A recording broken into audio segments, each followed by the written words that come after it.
বইয়ের পাতার গন্ধ, মানুষের পদচারণা আর ভাষার ইতিহাসের গর্বে মুখর অমর একুশে বইমেলা প্রাঙ্গণ। বাংলা ভাষা, ইতিহাস ও সংস্কৃতির আবহে ভরা এই আয়োজনের মাঝেই দর্শনার্থীদের দৃষ্টি কেড়ে নিচ্ছে বাংলার প্রাচীন লোকবিনোদনের দুটি মাধ্যম বায়োস্কোপ ও পুতুল নাচ।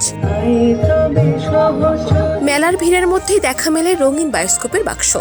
ছোট ছোট কাচের ঘরে চোখ রাখলেই যেন খুলে যায় অন্য এক জগৎ। হাতল ঘোরানোর সঙ্গে সঙ্গে স্থির ছবিগুলো জীবন্ত হয়ে ওঠে। শিশুদের চোখে বিস্ময় আর প্রবীণদের মনে জাগে নস্টালজিয়া। সব মিলিয়ে মেলার পরিবেশ হয়ে ওঠে আরও প্রাণবন্ত।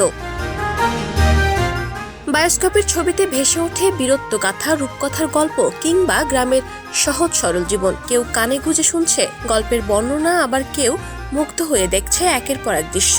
যেন ছোট্ট একটি জানালা খুলে যায় অতীতের দিকে, যেখানে জীবন্ত হয়ে ওঠে বাংলার মানুষ, গল্প ও সংস্কৃতি। আমি বায়োস্কোপে দেখেছি একটা ছোটবেলায় একটা গল্প ছিল, কুচুবুড়ির গল্প। ওইটা দেখলাম, ভালোই লাগলো দেখে। ওই মেলা আমি এটা এসে এক্সপেক্ট করিনি যে এটা থাকবে, কিন্তু দেখে আমার খুবই ভালোই লাগলো। বায়োস্কোপে একটি রূপকথার গল্প দেখতে পেয়েছি। এখানে অনেকগুলো শিয়াল ছিল, একটি বুড়িমা ছিল। অন্যদিকে মেলার আরেক আকর্ষণ পুতুল নাচ। দক্ষ শিল্পীর হাতে সুতোয় বাঁধা পুতুলগুলো নড়াচড়া করতেই যেন গল্পে প্রাণ ফিরে আসে। সংলাপ, গান, ছড়া আর তালের মূর্ছনায় রাজা রানী, বীরযোদ্ধা কিংবা রূপকথার চরিত্ররা জীবন্ত হয়ে ওঠে দর্শকদের সামনে। আসলে প্রতি বছর শিশুরা কিন্তু এই জিনিসটার জন্যই ওয়েট করে।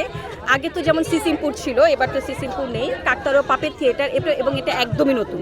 শিশু থেকে প্রবীণ সব বয়সী মানুষই মুগ্ধ দৃষ্টিতে উপভোগ করছেন এই আয়োজন। পুতুলের সাজসজ্জা, বায়োস্কোপের রঙিন ছবি আর দর্শকদের উচ্ছ্বাস মিলে তৈরি হয়েছে এক অনন্য উৎসবের আবহ।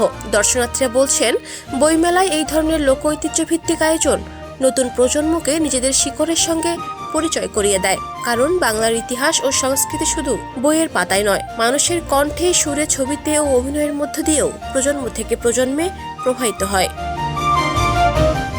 বায়োস্কোপ ও পুতুল নাচ তাই কেবল বিনোদন নয়, এগুলো আমাদের ঐতিহ্যের স্মারক বা স্মরণ করিয়ে দেয় বাংলার শিকড়, ইতিহাস ও সংস্কৃতির কথা। অমর একুশের এই প্রাঙ্গণে বইয়ের পাশাপাশি লোকঐতিহ্যের এমন উপস্থিতি যেন অতীত ও বর্তমানের এক অনন্য সেতুবন্ধন তৈরি করেছে। ভাষা, সংস্কৃতি আর আনন্দের মিলনে বইমেলা তাই হয়ে উঠেছে বাংলার আত্মার এক উজ্জ্বল প্রকাশ। Desk report, Campus Times.